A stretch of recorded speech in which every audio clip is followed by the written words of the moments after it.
Covid. Quand il rate, vous dites quoi, à côté? Il ne doit pas rater. On n'a pas le droit à l'erreur. On ne doit pas rater. Absolument. Hein? Absolument. Mais bon. Là, c'est bien.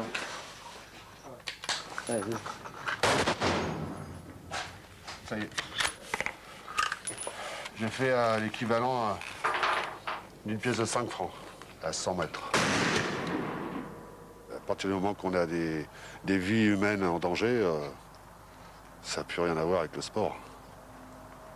C'est très grave. Oui. De tirer?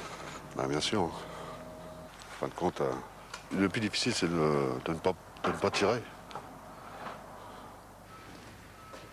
Le preneur de tâche est à gauche, hein? Prêt? Feu! Allez, on retourne, moi. Prêt? Feu!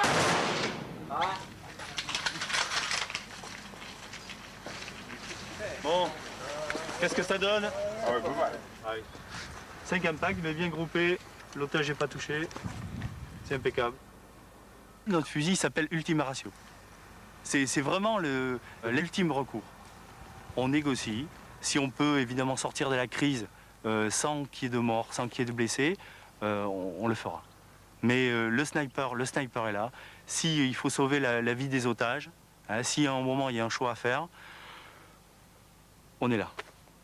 C'est pas comme quelqu'un qui a à prendre, au bout de peut-être une semaine, il va prendre un dossier, il va lire tout le dossier, il est derrière son bureau, bien tranquille, et il va analyser la situation et dire « mais c'est évident, c'est ça qu'il fallait faire ». Là, c'est pas du tout ça. En une seconde, il peut se passer beaucoup de choses, un otage peut se faire tuer. Et là, donc, le sniper, il faut qu'il réfléchisse vite, bien, il faut qu'il soit un juriste, un sportif, et garder la tête froide toujours dans ces circonstances. Donc, le sniper, c'est quand même quelqu'un un petit peu de spécial.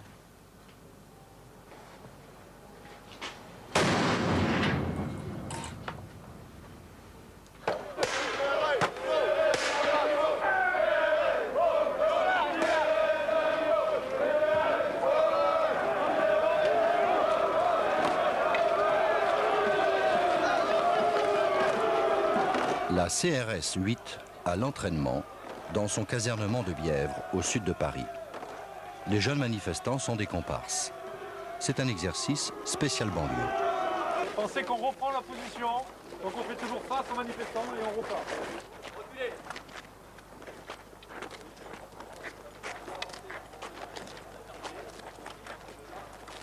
Les policiers du RAID sont de la maison.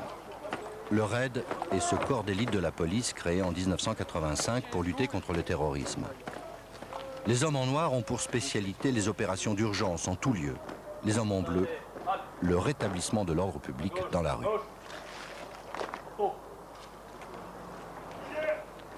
S'ils sont logés à la même enseigne, ils n'ont pas pour autant les mêmes méthodes. Aux uns, la discipline des rangs et la pesanteur du rouleau compresseur. Aux autres, les pirouettes et la légèreté d'une volée de commando.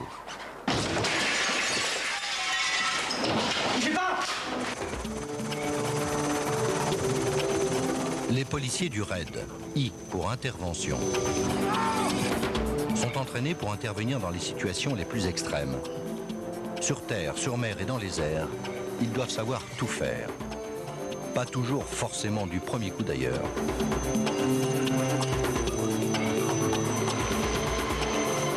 Pendant la Coupe du Monde de foot, ils protégeaient l'équipe de France.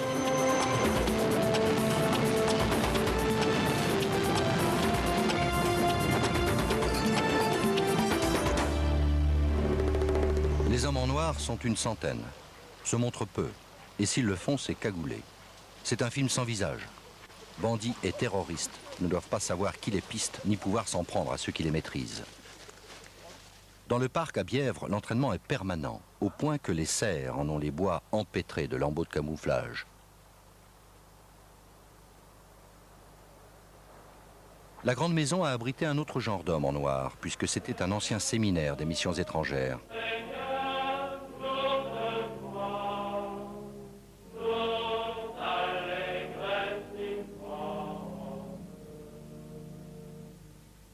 Nous avons retrouvé de vieilles bobines tournées en ces lieux mêmes. Et cet extrait de film sur les missions.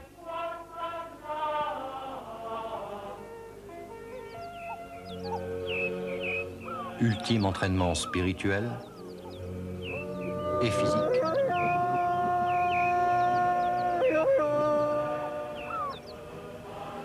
Et il partait, rêvant de convertir un continent.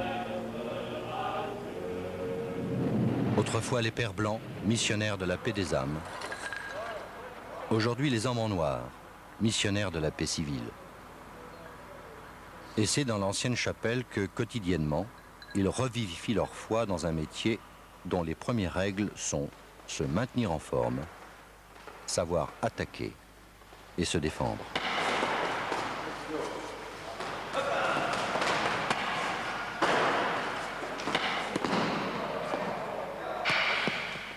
Parmi eux, de nombreux anciens champions sportifs, de toutes disciplines.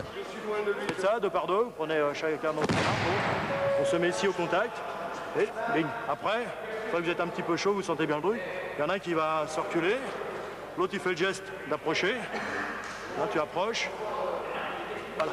Et je dois essayer de le bloquer, tout en essayant de garder le maximum, l'arme en direction et l'éloigner de lui. Ah. Tu me braques? C'est tranquille, monsieur. Je suis là. Il me tire dessus, je vais avoir le temps de continuer de le planter. Je suis là. Bougez pas, bougez pas. Jetez vos couteaux. De vivant. D'accord? Même s'il me tire dessus, je suis touché. Je continue à le couper.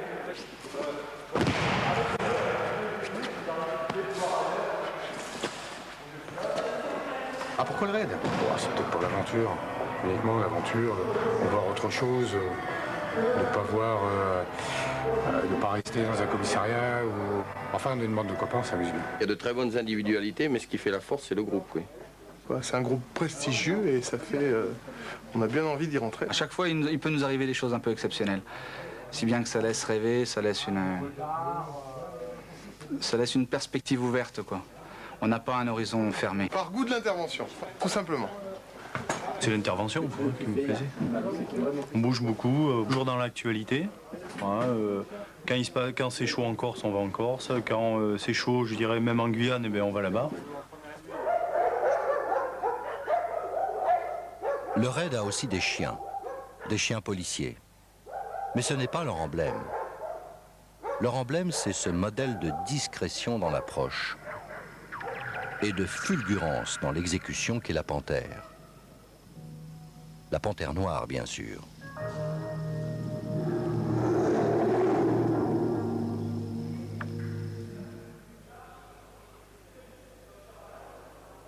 Votre attention, s'il vous plaît, à tous les fonctionnaires d'alerte. Alerte de mise en place du service en alerte pour suite otage. Départ immédiat, je répète, immédiat, merci.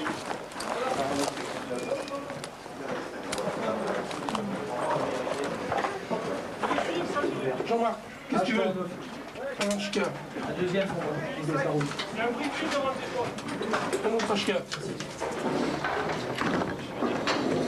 Il s'agit d'un groupe de 3 terroristes qui sont connus pour leur violence, qui détiennent actuellement un otage. C'est la PJ qui nous a saisis, ça fait un moment qu'ils dépistent.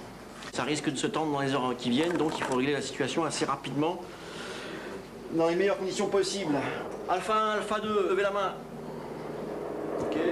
Alpha 3, Alpha 4. Qui c'est le 4e? Allez, il me faut un 4e. Donc Alpha Bravo, vous me rejoignez, ainsi que Echo. Les 2 autres Oméga, vous vous mettez en place tout de suite, il me faut des renseignements le plus rapidement possible. On part à moins le quart, vous avez exactement 8 minutes pour préparer le matériel, on part en convoi. Des questions? Pas de questions?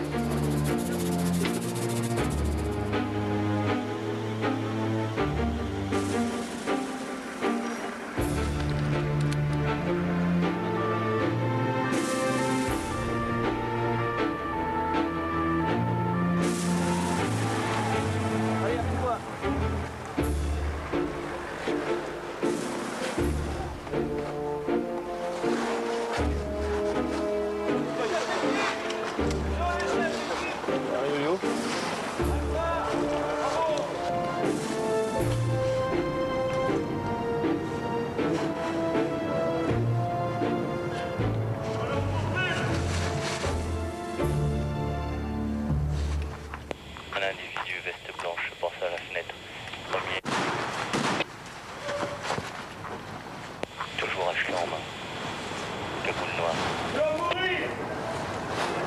Oui, ils étaient là, ils viennent de rentrer. Alors, les fenêtres sont ouvertes, on entend des cris du style tu vas mourir.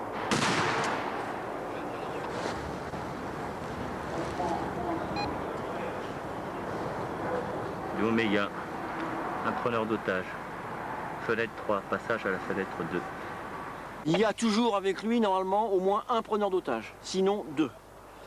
Pour ce qui concerne l'armement, armement lourd, apparemment Kalachnikov, donc une saloperie. Il n'y a qu'un seul accès à cet appartement, c'est cette foutue porte qui donne sur le premier étage. Pour la progression dans le couloir, les équipes partiront. Alors, Bravo 1 et 2 devant moi. Suivront Tango 1, Tango 2. Sierra terminera la marche. Lorsque j'annonce 15 secondes à la radio, c'est 15 dernières secondes avant l'intervention. J'annonce ensuite 10 secondes. Ça nous laisse donc le temps de récupérer le coup si jamais il se décide à sortir. Lorsque j'annonce 5 secondes, Echo, tu déclenches ton décompte en silence. Tout le monde sait qu'il restera 5 secondes. Et quand la porte pète, tout le monde se met au boulot. C'est bien compris, hein? Là, notre arme principale, c'est le silence. Si on arrive en silence, ils l'ont dans le dos.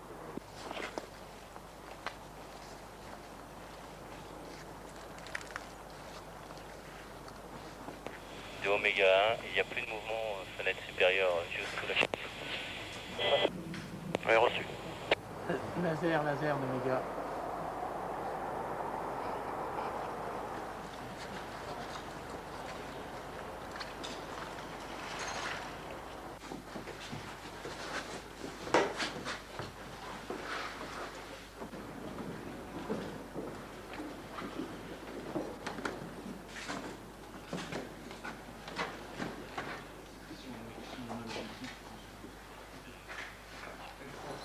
Arme de poing braquée sur la tête de l'otage. Une arme de poing au deuxième étage et un PM au premier étage, correct? Ouais, correct. Bon, individu avec veste verte, j'ai pas vu s'il était enfouraillé ou pas. De Oméga, apparemment les deux individus ne sont plus dans le couloir au premier étage.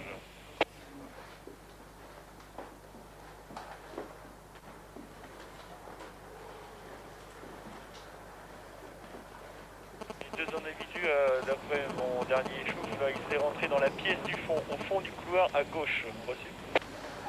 Tango de laser. Ouais, deux individus dont un armé au fond du couloir. Et reçu, Tango tu dégages, Echo tu montes. Oui, Oméga de Alpha, avez-vous un emplacement à nous donner pour l'otage?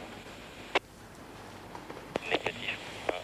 Fenêtre niveau 1, extrême droite, volet fermé. À l'instant. Bravo, t'es bon. Reçu pour tous, 15 secondes.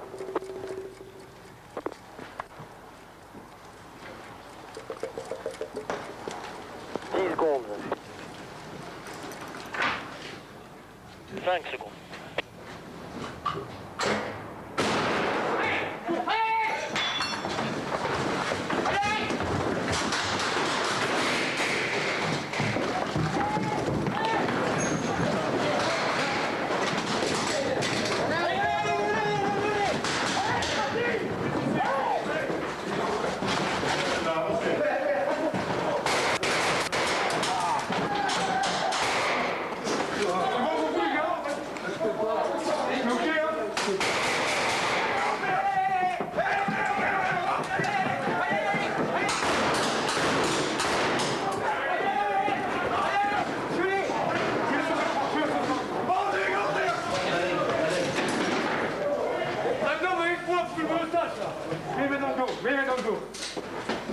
Un blessé, tu l'as annoncé là?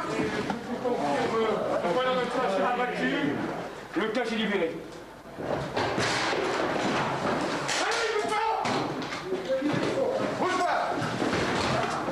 Ouais, laser de Alpha, otage retrouvé, terroriste abattu. Blessé, je suis blessé. Ouais, l'otage libéré, l'individu blessé. L'individu neutralisé. Quand vous êtes touché, vous le sentez, hein, c'est réglé. Hein. Donc les gens doivent jouer le jeu. S'ils sont touchés, ils tombent. Donc on a les médecins qui viendront soigner. L'otage, on considère toujours comme une personne potentiellement dangereuse. peut-être qu'il a fait et cause pour les terroristes. Donc on traite l'otage, pas tout à fait comme un terroriste, mais virilement. Fin d'exercice. À un moment donné, je l'aligne et au moment où je lui dis tiens, là je pourrais, et à ce moment-là, poum, il fait passer l'otage devant et tout. C'est pas évident. C'est pas évident, tu vois, il était comme ça. Le bon moment, il tient comme ça et puis il se balade avec l'autre. Ils s'adonnent à ce genre d'exercice au moins une fois par semaine. Dans la réalité, un assaut se passe à peu près comme ça.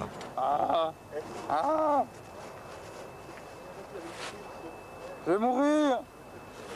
Les artificiers, vous avez eu un petit problème? Pourquoi la porte n'a pas explosé? Momo? Le percuteur n'a pas marché. J'ai eu peur à l'instant que tu aies perdu la main. Si on fait péter la porte, tu vas voir, ça va. Non, je sais très bien. Donc la porte est restée fermée, il a fallu l'ouvrir la main et rentrer après. Donc ça, on a perdu 2 secondes là.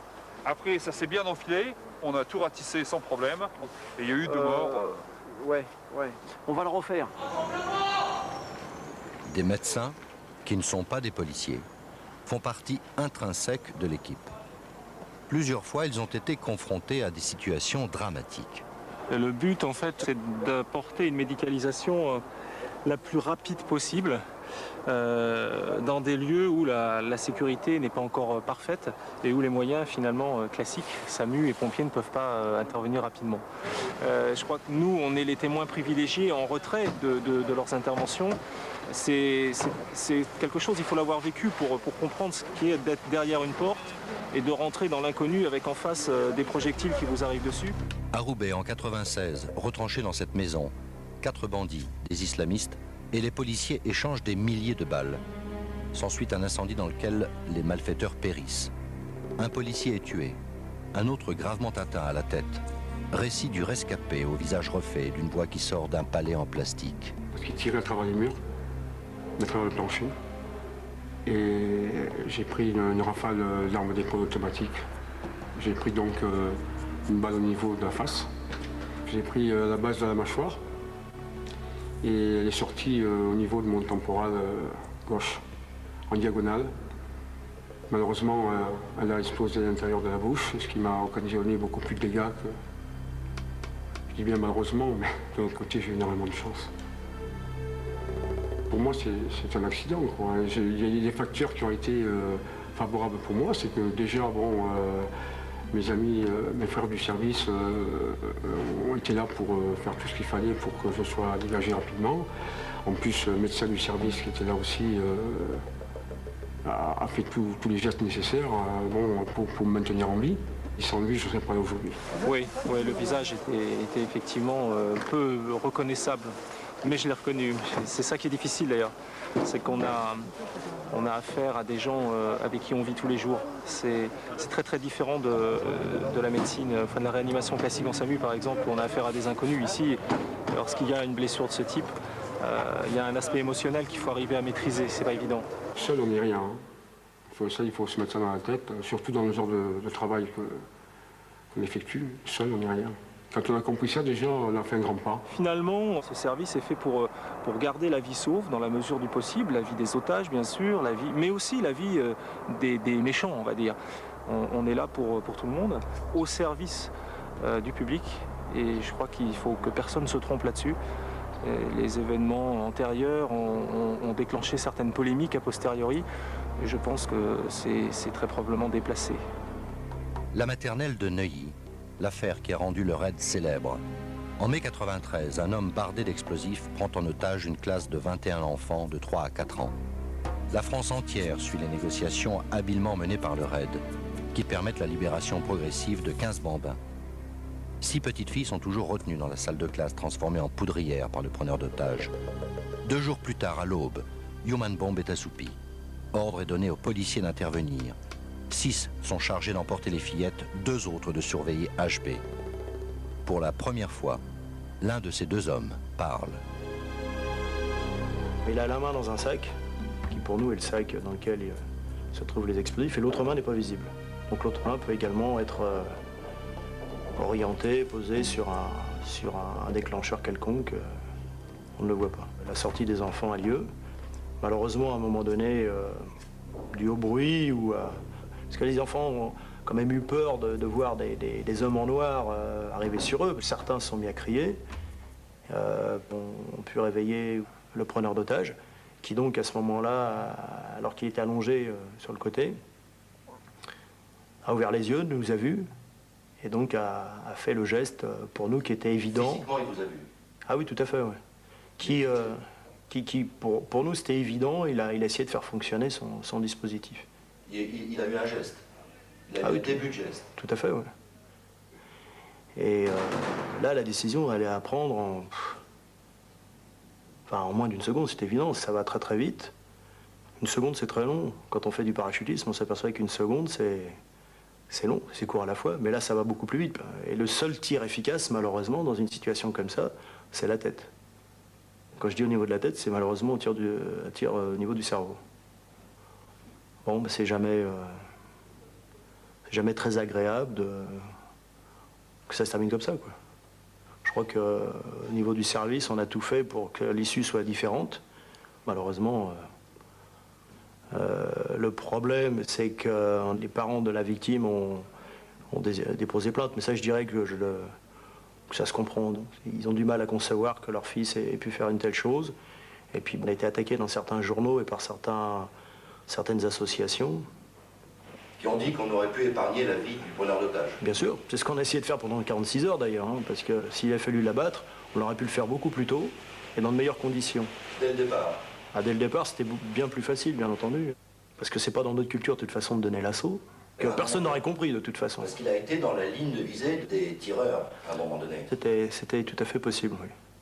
Et c'est une solution qui a été, dès le départ, aussi envisagée, mais on a d'abord, bien sûr, pensé à négocier.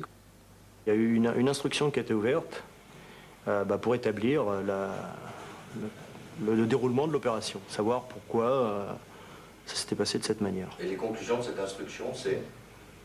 C'est qu'il n'y a pas de poursuite, c'est que l'état de légitime défense existait, a tout le temps existé, et les journaux ont d'ailleurs été condamnés. Si demain une situation similaire devait se reproduire, malheureusement, je crois que les responsables de notre service, quel qu'il soit, quelle que soit leur importance dans l'échelle hiérarchique, hésiteraient à donner l'ordre d'intervenir. Et les gens qui ont connu cette affaire pourraient également hésiter. Donc là, malheureusement, la situation pourrait être tout à fait autre. Mais les mêmes personnes qui nous ont attaqués la première fois nous attaqueraient la seconde fois, en nous demandant pourquoi nous ne sommes pas intervenus plus tôt, peut-être. Malheureusement, on a connu d'autres affaires, il y a dans l'histoire d'autres affaires, où le fait de tergiverser, d'attendre, s'est terminé par un massacre, où on a des otages qui ont été tués. Tout ça parce que les autorités ne veulent pas donner l'ordre d'intervenir. On n'a droit ni à l'erreur ni au doute. Donc c'est pour ça qu'il faut régulièrement faire des entraînements. Et là, par exemple, vous avez un entraînement d'interpellation de véhicules. Le policier du raid, c'est plutôt un père de famille, pas célibataire. L'avantage du père de famille, c'est qu'on est sûr de le trouver le soir quand on a besoin de lui en urgence. Même un gendarme, même un militaire, on dit toujours, ils sont payés pour mourir, pour se faire tuer. Personne n'est payé pour se faire tuer, ou alors il faut être payé une fortune. Et ce que je dis souvent à mes stagiaires, c'est ce qui est important, c'est le matin partir au travail et rentrer le soir pour retrouver sa famille. Tout le reste, c'est de la littérature. Dans la vie de tous les jours, on est plus en contact avec nos chiens qu'avec notre épouse, quoi. C'est vrai qu'on passe beaucoup de temps avec nos chiens. C'est des grands enfants. Il faut donner la même affection à chacun, quoi. Hein, parce que sinon...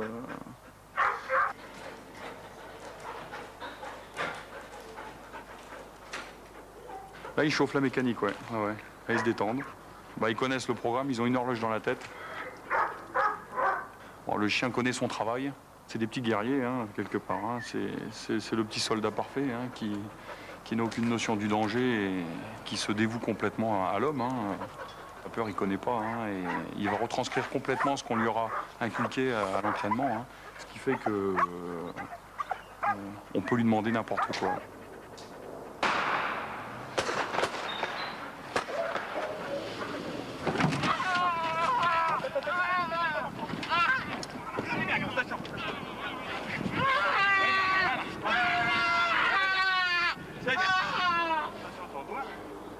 Voilà, je vais te sortir du véhicule, ok?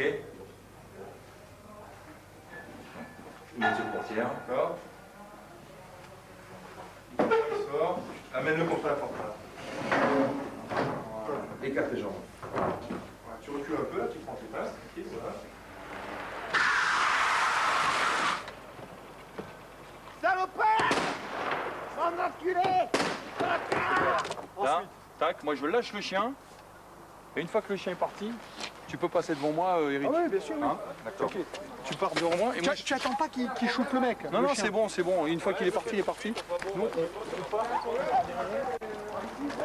C'est moi l'otage! C'est moi l'otage! ne bouge pas, mets les mains sur le volant. Coupe le contact. Ah bah non, j'ai pas mouillé. Impeccable. La tête contre le truc. Et là, tu fais ta palpation tranquillement. Mais tu te places au mieux pour toi. Moi, je me déplace en conséquence. Là, quand tu es là, mets-toi bien en équilibre. Tu es là, moi, je suis ici. Voilà. Ensuite, tu passes de ce côté, si tu veux. Et moi, je passe ici. Et voilà. Oui, écoute-moi, Eric. Au lieu de faire un truc dans ce style-là, là, ça c'est bon pour une pénétration. Là, on est là-bas, de là-bas. On part avec les armes. Mais vous trompez à bord qu'il faut que ça aille très très vite. Hein. Il faut que là-bas, ça a une vitesse folle.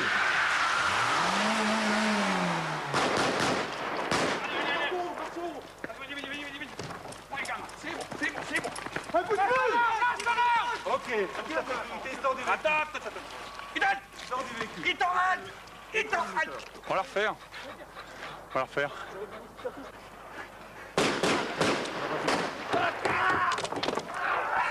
On bouge plus! Bouge-moi! Lâche-toi là! Et pas le temps, hein? Hé! Tu arrêtes, oui! Ça suffit, hein? Hé! On va attraper le gant. On va s'expliquer là tout à l'heure. C'est la première fois qu'il me fait ça, tiens. Ah ouais, il en veut, hein. Ah, il en veut, hein. Attends, on va le régaler un peu plus. Le fou dans la voiture! Premier qui bouge, le flingue! Allez, avance, toi! Et fais pas de conneries, hein! Allez, rentre là-dedans, toi! Aïe! Ah! Ah! Aïe!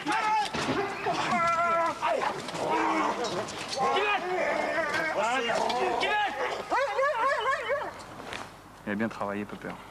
Voilà. De la passion des chiens à la passion des explosifs. On n'a pas le droit de faire sauter ici. On n'a pas le droit de faire sauter la porte. On peut faire une petite noisette de... Mais ça va, ça va abîmer le plancher. Non, la planche. Moi, je te fais la chirurgie, là. On abîme que la planche. Tu nous fais un truc, il faut pas qu'il y ait de dégâts. Il n'y aura aucun dégât. Une noisette de quoi? Une noisette de peintrite. C'est un petit explosif qui est très bien. On dirait du chewing-gum, c'est sympa comme tout. Entre peintrite et Formex, qu'est-ce que... Bah écoute, moi, je suis plutôt partisan du Formex par rapport à la peintrite, qui déchire.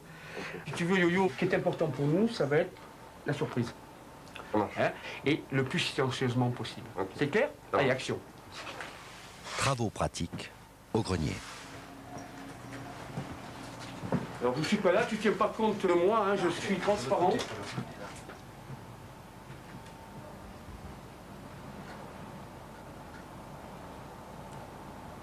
Là, ça passe au rouge. Ouais. Il y a certainement quelque chose de métallique derrière. Ouais. Et on peut supposer que c'est un verrou intérieur. Hein. Impeccable. Ok, donc je vais le matérialiser. Ouais. Sur la porte. Hein. Ok, c'est clair. Ouais. Ouais, je vérifie s'il y a une barre à travers de la porte. Fait, ouais, tout à fait. Ouais. C'est très bon, ça. Ben là, je vais mesurer à peu près la distance qu'il y a entre les deux verrous. Ouais. Pour pouvoir préparer ma charge et venir l'appliquer directement. Impeccable.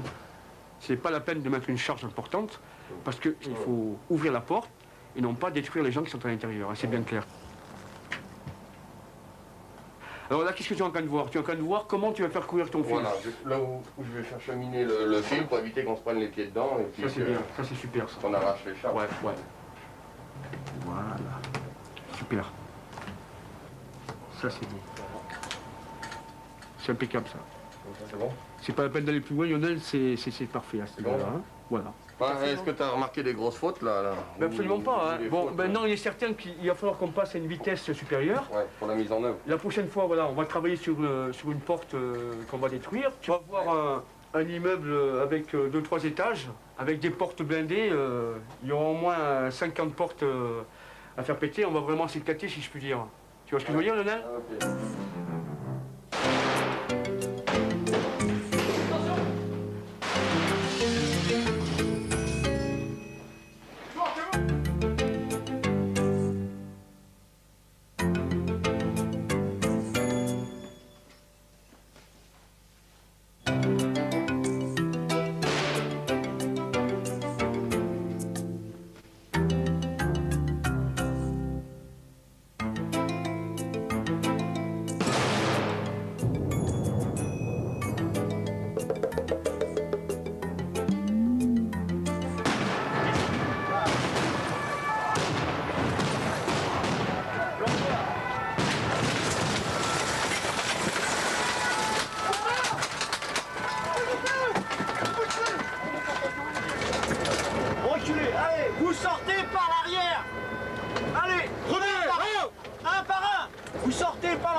regardez là.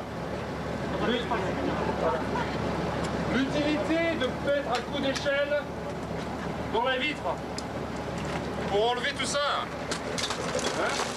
Sinon c'est le bras du collègue et la tronche du collègue qui prend. Hein. Il faut mettre un coup d'échelle dans la vitre pour enlever les morceaux. Bougez pas! On va vous tuer sinon! Toi tu bouges pas toi. Le goût de l'action et du travail bien fait. Il en faut pour répéter toute l'année les mêmes exercices.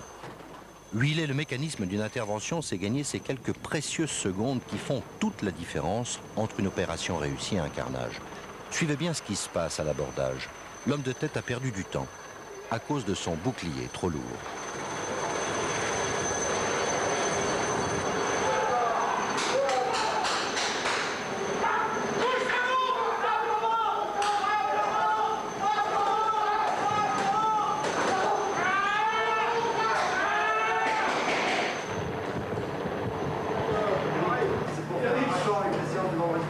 Bon Nathalie, s'il te plaît, mets simplement tes mains dans le dos, je te fouille pas.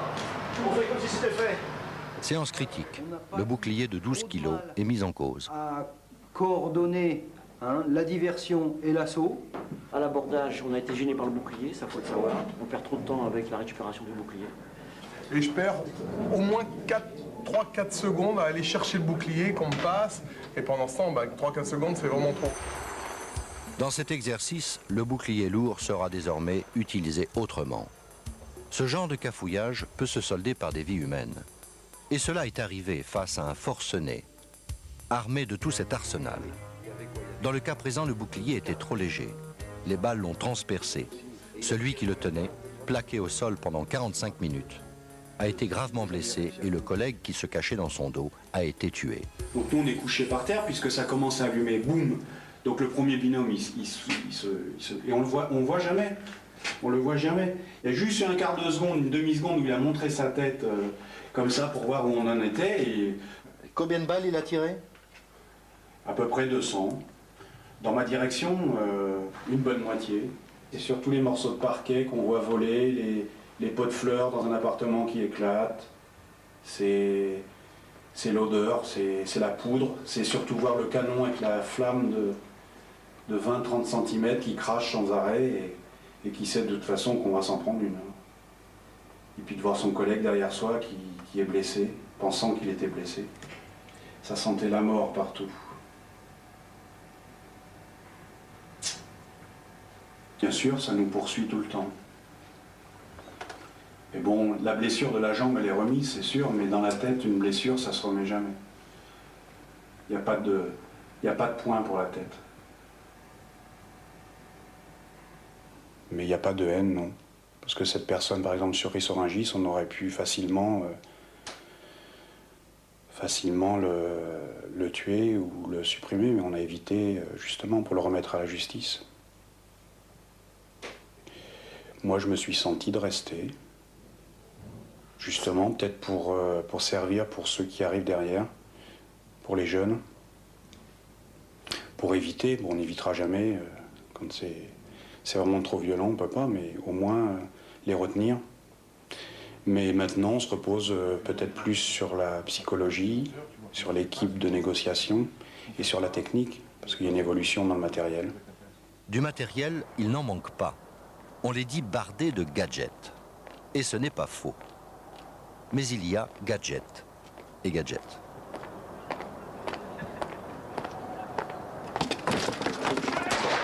On avait ça aussi. Mouche. Ça, c'est quelques gadgets que nous avions et que nous avons mis complètement à l'écart parce qu'on s'aperçoit que bon, pour ce qui est du PM, on vient en superposition avec notre arme de poing avec un encombrement supérieur, alors ça présente absolument aucun intérêt. Même titre que l'arbalète. L'arbalète qui était soi-disant faite pour être utilisée dans des endroits où il y aurait des hydrocarbures, éviter les étincelles, mais on s'est aperçu qu'il n'y avait absolument aucune précision. Pour nous, ce n'est pas une arme opérationnelle. On a parlé d'un filet explosif, les Polonais récemment. Oui, ça c'est pour attraper un forcené, arme blanche ou autre, mais bon, avant de le mettre en œuvre, c'est pas opérationnel encore. Vous êtes pris les pieds dedans, je crois. Lequel c'est ton point? Le mien, c'est le point rouge à droite. Bah non, c'est le mien. Non, le mien, c'est en haut. Je sais plus. Bah tiens, là, au milieu. Bah écoute, tu vois, le problème du laser, c'est qu'on a du mal à identifier son point. Là, il y a 3 points qui se promènent sur plusieurs cibles. Quelle est notre cible? On ne sait plus. Vous avez beaucoup de gagnants de concours Lépine qui viennent vous apporter des gadgets? Quelques-uns sont venus, mais je crois qu'on n'est ni Rambo ni James Bond. Je vous ai apporté une relique là de 58. Un tank a dû écraser la maison dans laquelle le forcené s'était enfermé. Ils ont balancé un char de 50 tonnes contre un individu qui faisait 80 kilos. Et le gars, c'était qui? Et ben là, c'était un ex-champion de France de tir à l'arc. Ah, l'arbalète aurait pu servir. Bah là, lui... ça aurait été plus utile et plus efficace que le char, peut-être, non? À mon avis, à l'époque, il n'y avait pas le raid. Hein. Ah oui, les moyens ont évolué. Hein. Leurs moyens, leur luxe, ce sont les armes. L'armurerie du raid, D pour dissuasion, sert de laboratoire à la police nationale. Ils prennent ce qu'il y a de mieux, ils testent, ils adaptent. Il faut bien dire que ces experts ont la passion des armes. Le tout dernier des HK en fusil d'assaut 5,56. Vous l'essayez. Là, ce sont les éclairages intensificateurs de lumière. Belle gamme de fusils à pompe, il y a tout... Réducteurs de son, alors ce sont des pastilles. Quel régal de tirer avec un silencieux, mon Dieu, un silencieux, ça fait pas de bruit, on a l'impression de tirer avec une carabine à comprimer, et pourtant à 100 mètres, on va faire du trou dans trou. Bon, ça c'est un revolver, un MR73, en calibre 357. Celui-là j'aime bien. En deuxième arme, on garde généralement un 357 pour la puissance de feu. Fusil d'assaut avec système d'éclairage incorporé. Un fusil israélien, donc le Galil, pour éventuellement faire un tir soutenu. Lance-grenade OF défensive ou à effets spéciaux, la CRI. Et en même temps, on peut jouer du 5,56 en fusil d'assaut. Puis ici, c'est une Minimi, une mitrailleuse légère en calibre 5,56. Alors ça, c'est du 30 mm, ce qu'on met sur les 4x4 en Afrique. Ils travaillent avec ça actuellement en Afrique, d'ailleurs, pour rentrer dans les villages. Ça me plaît bien. Là, je dois dire qu'il y a de la sensation lorsqu'on tire avec un engin pareil. C'est sûr que ça pète le feu. Oh, c'est lorsqu'on passe de longues nuits à jouer au poker, c'est pour les tricheurs. Le clou, le neck le plus ultra, c'est la carabine Ultima Ratio, qui est une des carabines les plus opérationnelles quant à sa précision. Sur ce canon, un radiateur. Lorsque nous intervenons, le premier coup doit être au but. On n'a pas le droit de coup de chauffe comme dans les stands de tir. Il ne faut là un canon qui puisse tirer juste lorsqu'il est froid. En plus, il y a un frein de bouche et ce frein de bouche, lui, augmente le confort du tir, qui fait qu'il n'y a pour ainsi dire plus de recul. C'est pas une carabine d'enfant de cœur, ça, je veux dire, c'est du matériel qui est top opérationnel. L'inventeur de cette carabine révolutionnaire est un maître en matière de pétarade. Il s'appelle Gilles Payen, il est savoyard. Au départ, il voulait devenir champion de tir avec sa propre pétoire, comme il dit. Il en crée une, le raid s'y intéresse, l'a fait évoluer pour ses besoins. Son chef-d'œuvre, la fameuse carabine 12-7, il l'a mise au point dans un coin de son chalet, seul, avec son tour et sa fraiseuse. Ce qui m'intéresse, c'est le fusil. Voilà, c'est la mécanique, c'est le... Et la cible? La cible, bon. C'est du métal brut. Et avec ça et ça, il faut faire ça. Tiens. Est-ce que tu imagines de tirer ça à l'épaule? Non. Et pourtant, il va bien falloir. Ouais. Ça leur fait peur. Alors quand on leur dit qu'il faut tirer avec ça, ça devient... Ça leur fait encore plus peur. Grave. C'est très grave. Alors quand on leur dit qu'il faut tirer avec ça, c'est une autre dimension. Mais bon, ça s'adresse à des professionnels, ça s'adresse pas à n'importe qui. Hein. 3 fois la puissance d'un calibre 50. Ouais, 3 12-7 qui tirent en même temps. Terrible. Ah ouais, terrible, ouais. Alors là, voilà. Alors là, ça, c'est le futur. Ça, c'est le futur. C'est vrai qu'un 20 mm comme ça, un retour d'hélico, il est mort. Hein. Ticket, ça vaut combien un obus? 250 francs? Ouais. Ah, voilà, ouais. Et l'avantage, c'est que l'arme est transportable assez facilement. 35 kilos. 35 kilos. Enfin, d'après les calculs que je suis en train de faire, parce que le fusil n'existe pas encore, hein, je suis juste en train de le réaliser. Mais c'est un obus de canon. On va en faire un projectile de fusil. On a vu Sarajevo, hein, les guerres de snipers et tout. Donc les gens cherchent des gros calibres pour détruire les snipers. Il faut le cabosser d'une manière ou d'une autre. Ah, tu vois, à travers le mur. Ah oui, mais par tous les moyens impossibles, imaginables, que ce soit le canonner s'il faut, mais il faut le tuer. Il va tirer sur les femmes et les enfants, histoire de créer un peu le désordre. Voilà, donc, but destruction. Alors comme ils se cachent dans les bâtiments, derrière les murs, derrière le béton, eh ben, c'est un peu la course au calibre. Je ne crois pas qu'on puisse envisager de tirer plus gros à l'épaule. Sinon, c'est des coups à se casser la clavicule, à se... Pourquoi pas, le jour où on a besoin de l'utiliser, qu'on ne l'a pas, j'ai dit quel dommage. Exactement, exactement.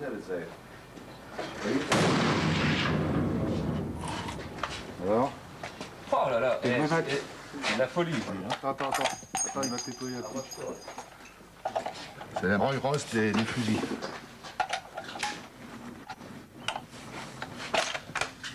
Le dégazage est aussi impressionnant qu'avec l'ancien frein de bouche. Plus.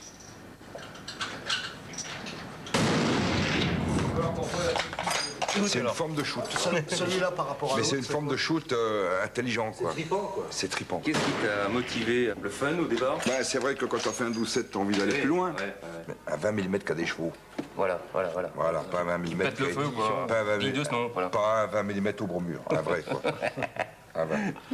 La balistique, c'est la maîtrise d'une puissance phénoménale. Quelques centaines de grammes sur une détente, voilà. On développe quelques centaines de grammes. une tonne à la bouche. Et le doigt, avec quelques centaines de grammes, il va provoquer un truc qui est absolument hallucinant.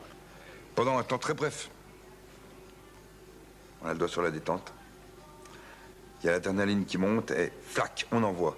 Là, quand on a envoyé, c'est trop tard, c'est fini. Il n'y a plus rien à faire. On ne peut plus retenir. C'est comme pour beaucoup de choses. Voilà. Tu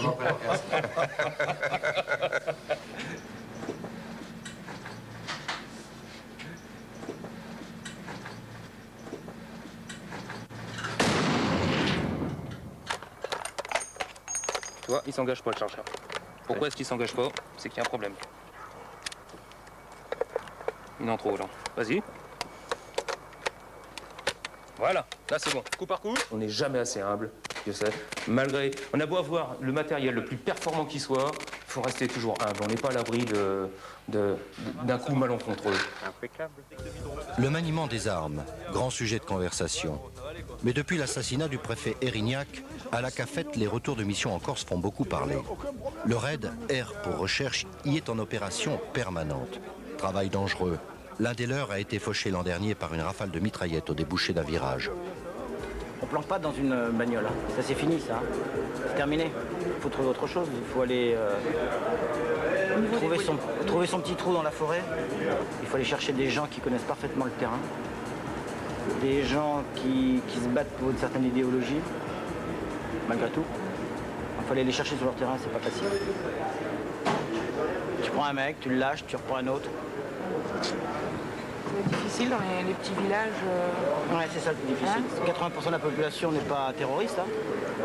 C'est des gens super. Hein.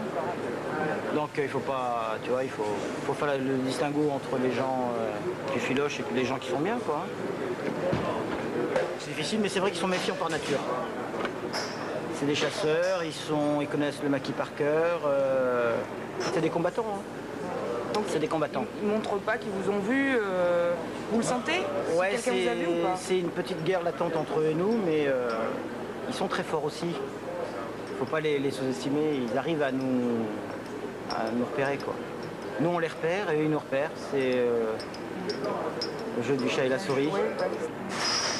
Ils sont sur une île, hein. En fait, les Corses et les gens du raid, c'est exactement les mêmes personnes. Très fiers de leur appartenance. Et je dirais qu'il y a même un respect qui s'établit entre les deux. Hein, il y a certains Corses qui préfèrent être arrêtés par les gens du raid que par d'autres trucs, parce que c'est l'aboutissement d'une lutte, hein, c'est la fin d'un jeu.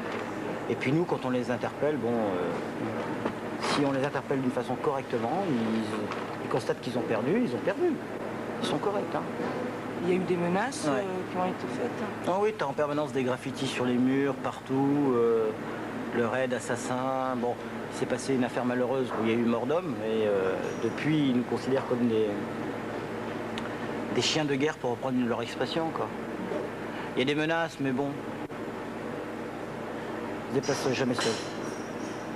On se déplace jamais seul. Autre activité invisible du raid, la protection rapprochée. Ce jour-là, autour de la personnalité sans doute la mieux protégée du monde. La personnalité a changé de voiture, c'est bon, c'est fait. A pour assistance. Au niveau de la protection rapprochée, ce qui est le plus problématique, c'est la routine. Parce que la routine tue, quoi. À la limite, on s'y habitue, et puis on fait plus attention, et puis jusqu'au jour où on a une équipe qui va sur place pour voir un peu les lieux. Tous ces problèmes, on essaie de les amoindrir justement avec des fonctionnaires de chez nous qui prévoient éventuellement l'agression.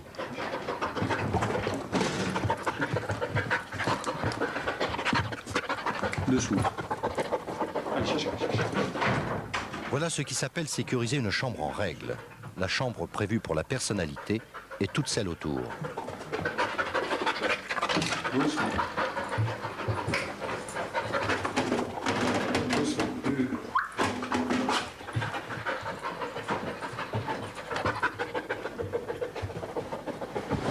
Petit. Dessous. Petit, dessous. Oui, gamin, c'est bien ça. Et dès qu'il retrouve la moindre molécule explosive, il se couche pour me désigner l'endroit exact où se trouve la matière explosive. Voilà. Donc là, a priori, il n'y a rien dans cette chambre. Systématiquement, après chaque mise en sécurité, le chien sera récompensé. On va dissimuler un explosif quelque part, et puis ça sera la continuité de son travail. Et en finalité, il aura sa récompense. C'est un boudin dans lequel il mord, et puis il se régale, quoi. Il s'éclate. C'est jamais une fois qu'est le Père Noël.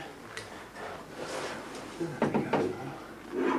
on voit bien, là. Finalement, le côté le plus sensible, c'est le mur vraiment mitoyen. Hein.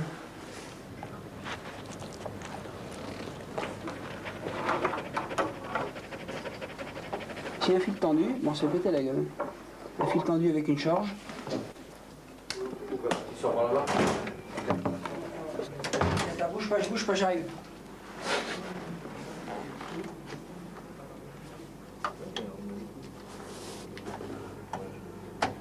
Voilà. Je te fais monter à bouffer, qu'est-ce que tu veux. Un truc simple. Un moussaka. Plat de pâtes, je m'en fous, n'importe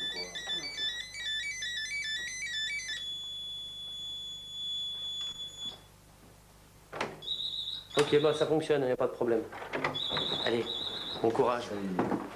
Tu m'appelles, hein, s'il y a un problème. Voilà.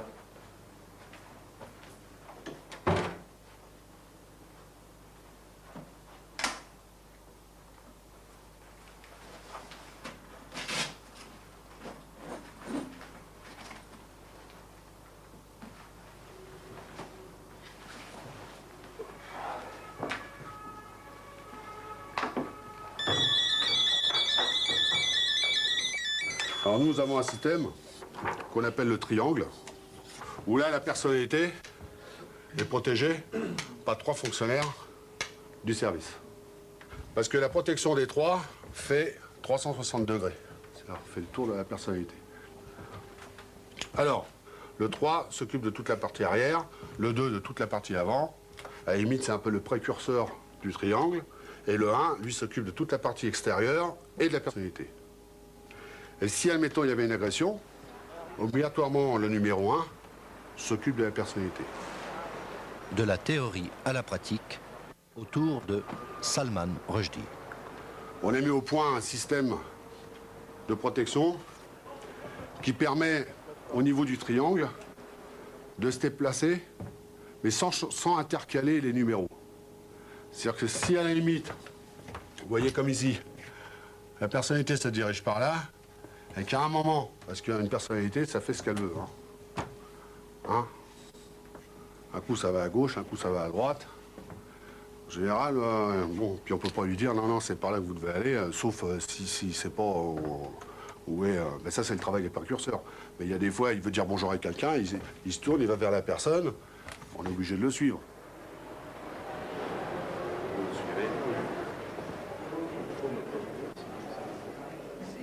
À partir du moment qu'il y a un quart de tour à gauche, la direction par là, c'est le numéro 3 qui passe en tête.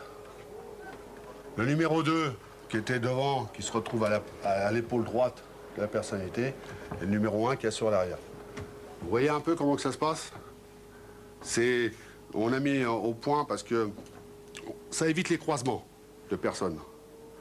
Ça évite aussi la confusion dans le triangle et on garde toujours les mêmes secteurs de surveillance. Le fait qu'il tourne sur la gauche, le 3 passe en tête parce qu'il est à la limite dans l'axe de rotation, le 2 passe à l'épaule parce qu'il n'est pas très loin, et le 1 fait l'arrière. Ça paraît logique, quoi. On a fait au plus simple. Et pareil, en ce qui concerne le demi-tour, c'est l'inverse. C'est-à-dire que le demi-tour, on le verra, on inverse les rôles. C'est-à-dire que le 3 passe devant, c'est-à-dire qu'il devient numéro 2, et puis le 2 passe à l'arrière. Et après, on se retrouve dans... C'est le même contexte, c'est-à-dire on n'essaye pas de compliquer les situations, parce que le fait de compliquer les situations, on dit, mais moi je suis numéro 2, il faut que je reste numéro 2, et il arrive un moment où vous n'avez plus votre secteur de surveillance à vue. Donc le plus facile, le plus simple, c'est le plus efficace. Est-ce que vous voyez un peu le message? La partie théorie, c'est vrai que c'est, surtout après manger, c'est pas terrible. En pratique, c'est beaucoup plus visuel. Le raid est aussi appelé à protéger des personnages encore plus importants, des chefs d'État. Comme cette fois-là à Saint-Malo, où Jacques Chirac et Lionel Jospin rencontraient le Premier ministre britannique, Tony Blair. Oui, Vincent, est-ce que la descente à marée haute sera possible cet après-midi? Sommet oblige. Là, il ne s'agit plus de sécuriser une chambre, mais tout un centre-ville. Les plongeurs du raid vont jusqu'à vérifier qu'il n'y a pas de mines ou de bombes collées aux coques des navires à quai devant l'hôtel où doivent résider les chefs d'État.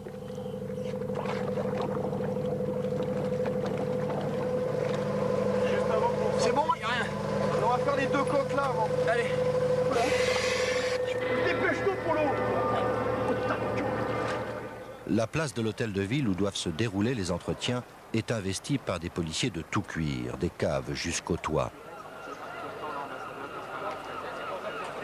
Et ça a été sécurisé, il n'y a pas de problème. Parfait. Donc on attend l'arrivée des avions ici.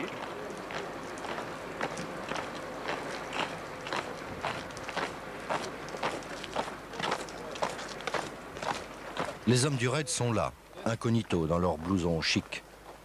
Ils se mêlent aux journalistes et veillent à ce que les objectifs des caméras ne dissimulent aucun engin suspect.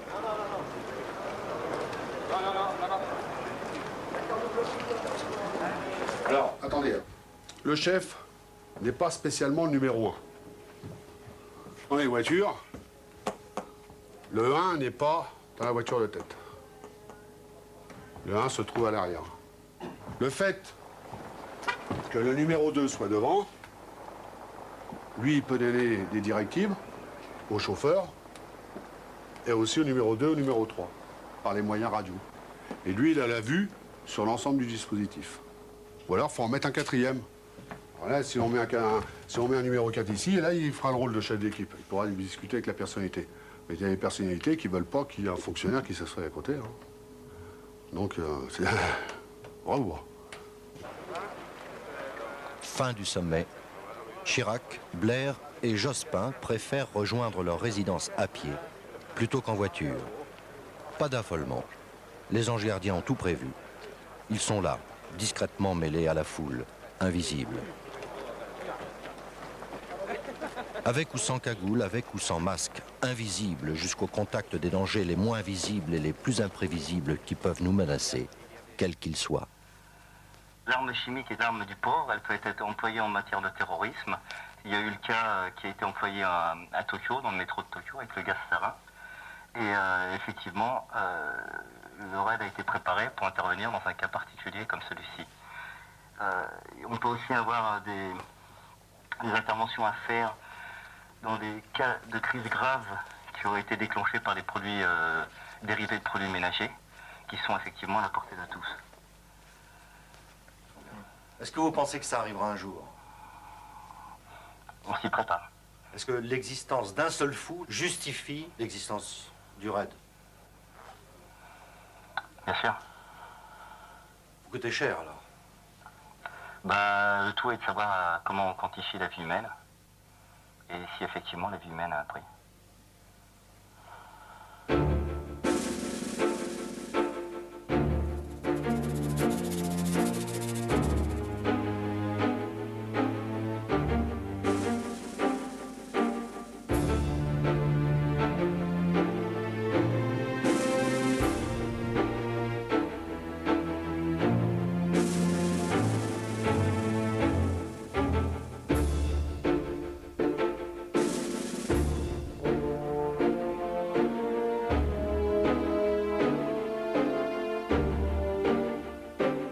Moi, je vous engage.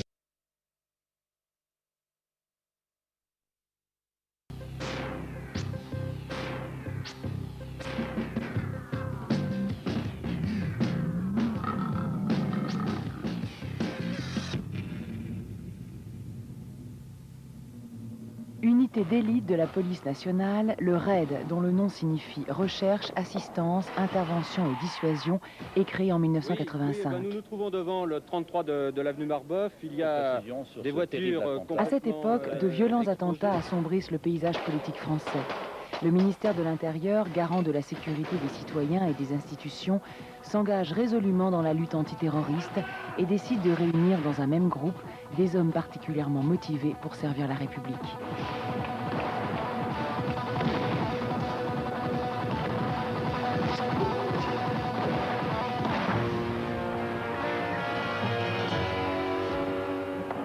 Pour ce faire, tu vas rentrer dans un lieu particulier. Dans ce lieu, tu ne feras pas attention. Aujourd'hui, le RAID compte dans ses rangs une centaine de policiers. Tous les corps, grades et directions actives de la police nationale sont représentés. Une sélection impitoyable ne retient que les candidats conjuguant de réelles qualités morales, intellectuelles, physiques et techniques. La moyenne d'âge est de 34 ans. Déjà rompus aux techniques de la police par des années d'enquête dans leur service d'origine, ces hommes découvrent au RAID un entraînement à la limite de l'extrême.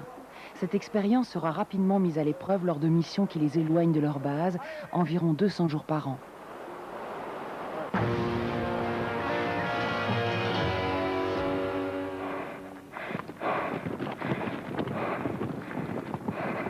Avec 2 commissaires à sa tête, le RAID est directement placé sous l'autorité du directeur général de la police nationale. On y trouve 3 sections distinctes. La première comprend 5 groupes ayant la même proportion de spécialistes en sport de combat, tireurs d'élite, spécialistes en varap, plongeurs ou artificiers. La seconde section intègre la formation continue, le groupe technique, l'armurerie, la recherche de l'information et les sélections des futurs membres de l'unité. La troisième section, plus récente, est constituée d'une équipe pluridisciplinaire rompue aux techniques de négociation et gestion de crise.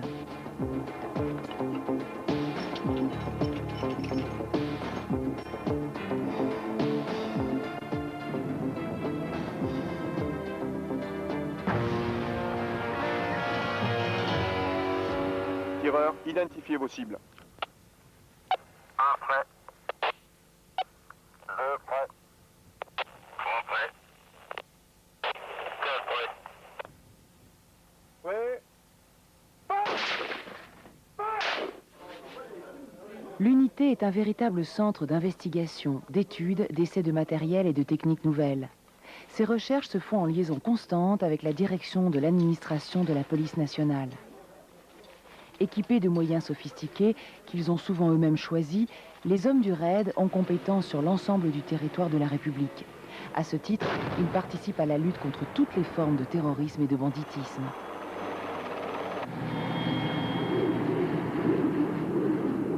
Tous volontaires, ils sont conscients d'exercer un métier passionnant, d'où la notion de surhomme doit être soigneusement exclue.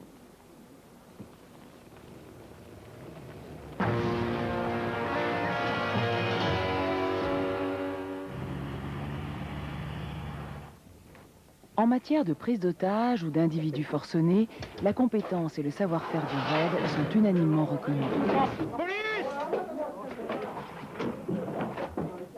Si l'intervention brutale s'impose parfois, l'appropriation des lieux, l'attente, la négociation avec la personne, sa famille, ses voisins, peuvent contribuer à désamorcer les situations les plus compromises. Cet homme, retranché dans son appartement, va finalement se rendre et quitter l'immeuble sans menottes.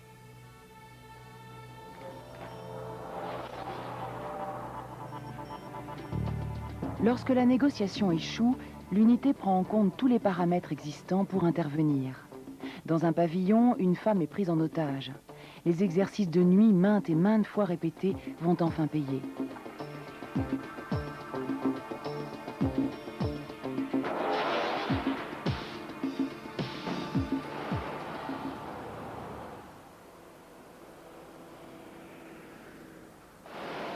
Tributaire de l'actualité, le RAID peut consacrer une part importante de son activité à la protection de hautes personnalités françaises et étrangères. Chargé de protéger les symboles mêmes de la paix et de la tolérance, il ne laisse aucune chance à l'imprévu.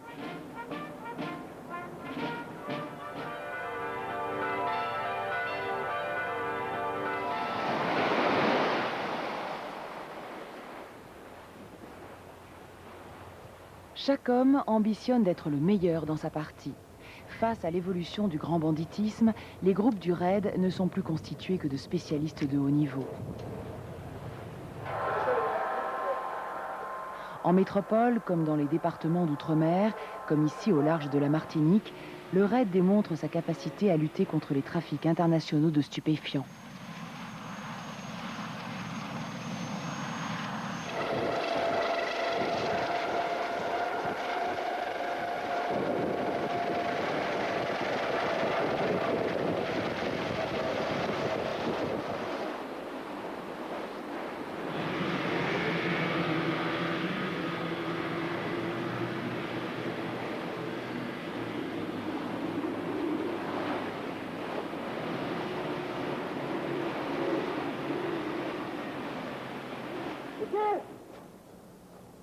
On fait ça doucement, hein? Rentre là-dedans, toi.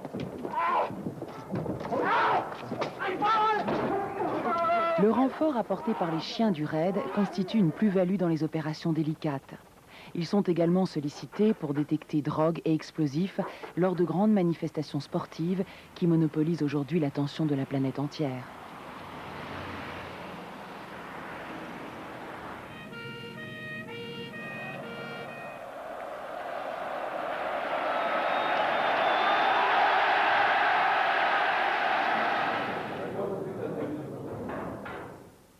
Des exercices s'effectuent régulièrement dans des installations considérées comme sensibles. Aucune porte ne doit entraver la progression de ces hommes dans la recherche de l'efficacité.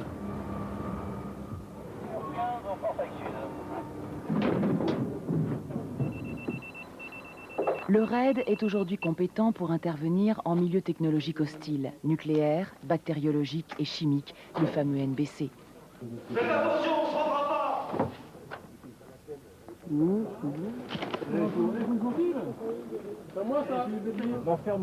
La sécurité de tous est assurée par 3 médecins réanimateurs très expérimentés, présents à chaque intervention et intégrés tant aux entraînements qu'à la vie quotidienne du groupe.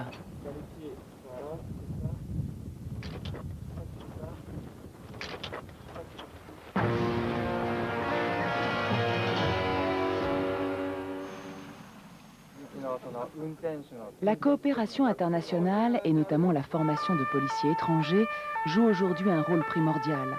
Chaque année, une vingtaine de délégations viennent s'entraîner au RAID. Il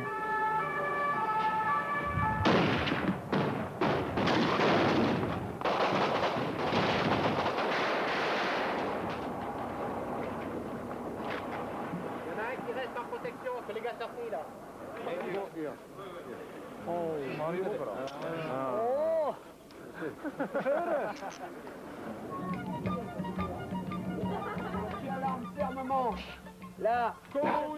Le RAID est également une valeur qui s'exporte. Dès lors, il affiche une maîtrise et une maturité qui suscitent le respect de l'ensemble des policiers du monde entier. Là.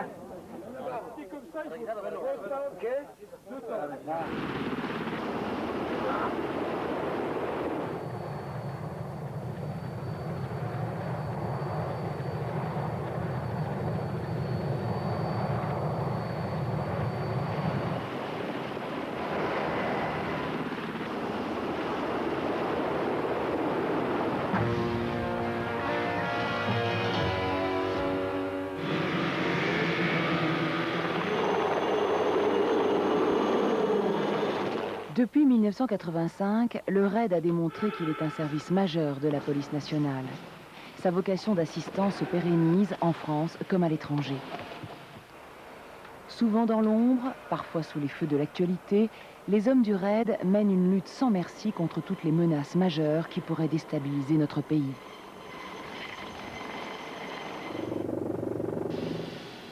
Au service de l'État En combattant le crime partout où il se trouve, il veille au respect de la liberté et de la sécurité de tous.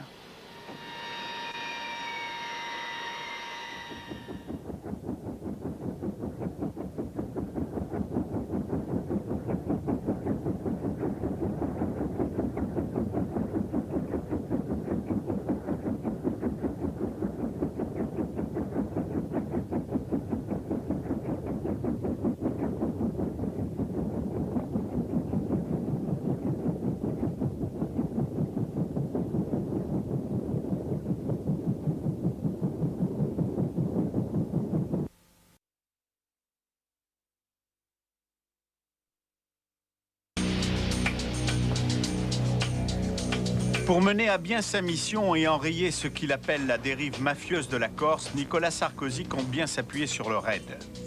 Et c'est d'ailleurs le RAID qui a interpellé dimanche, près de Bastia, Charles Pierry, l'une des figures de proue du mouvement indépendantiste corse. Les policiers de la brigade financière le soupçonnent d'être l'auteur de plusieurs délits financiers et d'abus de biens sociaux. Alors pour savoir comment travaillent ces policiers qui ont mis un terme à la cavale d'Ivan Colonna et interpellé Pierry, nous les avons suivis pendant plusieurs semaines.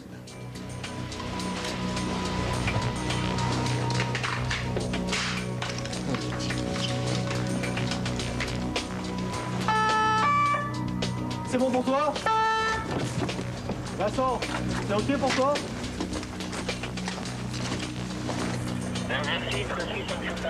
Le RAID n'intervient pas qu'en Corse. Ce matin-là, il est appelé en urgence à Ivry-sur-Seine. Un homme vient de prendre en otage sa belle famille, il est armé. Eric de Doumet, tu me reçois?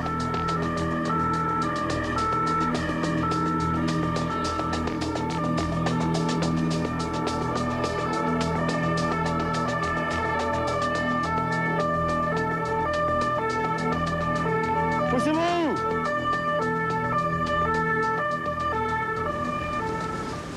Tout le quartier est bouclé. Une trentaine d'hommes du RAID sécurisent les abords de la maison dans laquelle s'est enfermé le forcené.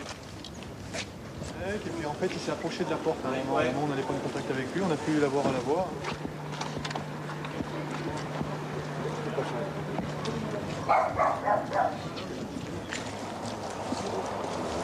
Oh. Ils sont 5 à l'intérieur et c'est le gendarme qui la retire en otage. Alors elle dit venez vite, venez vite. Donc soyez attentifs, dès qu'on peut, on va essayer de faire quelque chose. On va commencer à négocier de toute façon. Des tireurs de haute précision du RAID prennent position en face de la maison. Ils sont à l'affût des moindres faits et gestes du forcené qu'ils tentent d'apercevoir à travers les vitres du pavillon.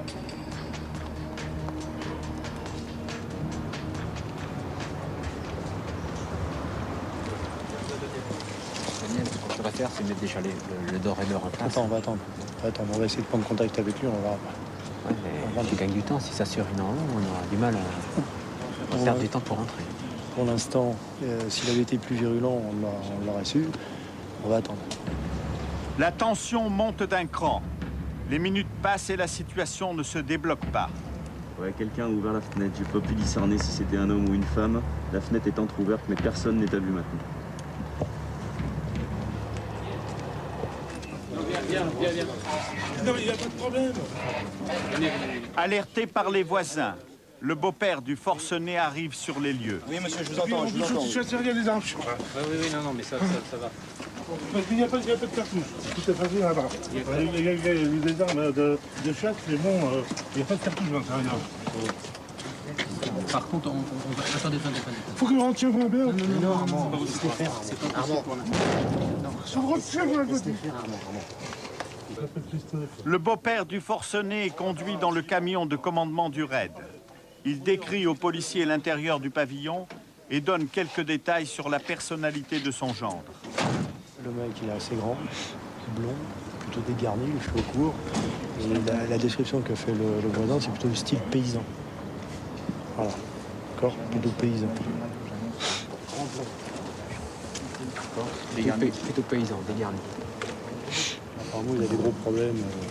Il devait aller à l'hôpital ce matin. Donc là, on essaye de contacter le public qu'il a vu hier soir pour savoir de quoi il retourne. Mais bon, il semble assez perturbé. On fait l'installation du dos. En silence. On va mettre en place le système d'ouverture, hein, le door raider, sur la porte blindée.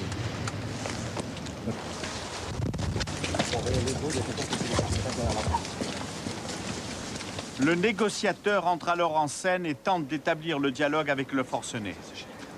Christian, tu m'écoutes? Christophe? Christophe? Le fonctionnaire du raid essaie de gagner la confiance du forcené. Oui. Christophe, bon, il y a un petit problème là. On va essayer de gérer ça en douceur. Tu m'entends? Écoute, je suis de la police. Je suis négociateur. Donc moi, mon but, c'est d'arranger l'affaire. C'est qu'il n'y ait pas de mal pour les otages ni pour toi.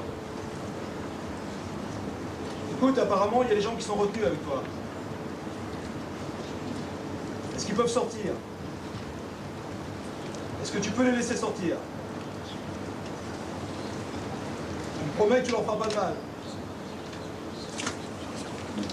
Est-ce que tu veux sortir, toi, là-bas? Alors, écoute. Tu vas sortir tout de suite, tu mets bien tes mains devant toi, et tu ne fais pas l'andouille, d'accord? Tu sors par la porte principale, tu vas voir des gens qui ont des armes, c'est normal, mais tu ne crains rien, on te fera pas de mal, d'accord?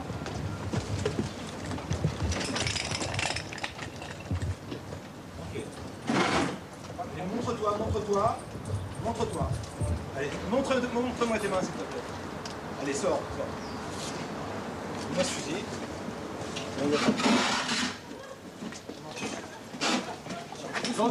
Gentil, les gars. Doucement. On le fait là, tranquille. Tranquille. L'homme est finalement maîtrisé sans difficulté par les policiers du raid. C'est dans le plus simple appareil qu'il est menotté et mis à l'écart par les hommes en noir. Sa belle famille, soulagée, mais encore sous le choc, sort au compte-gouttes de la maison. Oui, ne vous inquiétez pas.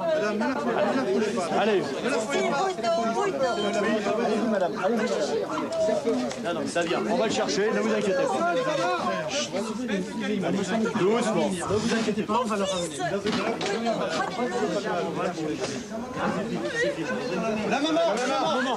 La mère. Qui est la mère? Allez chercher votre fils. Allez avec elle. C'est fini. Ok, on lui met les liens tranquillement.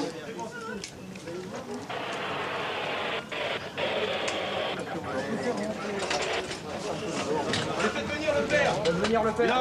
Il est là. C'est fini. Non, il n'est pas blessé. C'est bon, on va le couvrir. Ne vous inquiétez pas.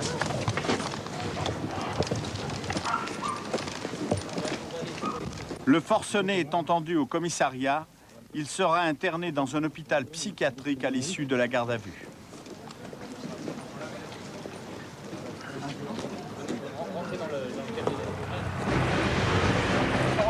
Retour à Bièvre, dans les Yvelines, au QG du raid. Le raid, littéralement renseignement, assistance, intervention, dissuasion. Une unité créée en 85 et composée d'une centaine de policiers. Entre deux opérations, les policiers d'élite s'entraînent. Détection d'explosifs, entraînement intensif au tir de haute précision, assaut d'un bus pris en otage par des terroristes.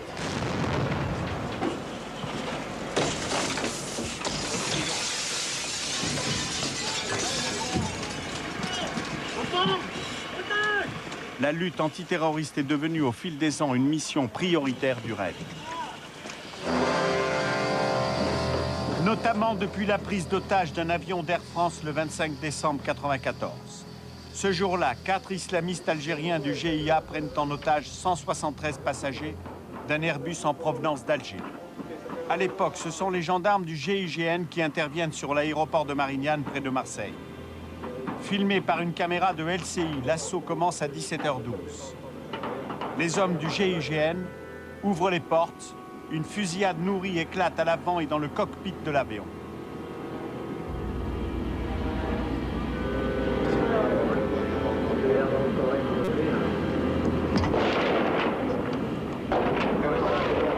L'assaut d'une rare violence dure 25 minutes. 25 minutes interminables. Les 4 terroristes sont tués, il y a 16 blessés, un gendarme à la main arrachée.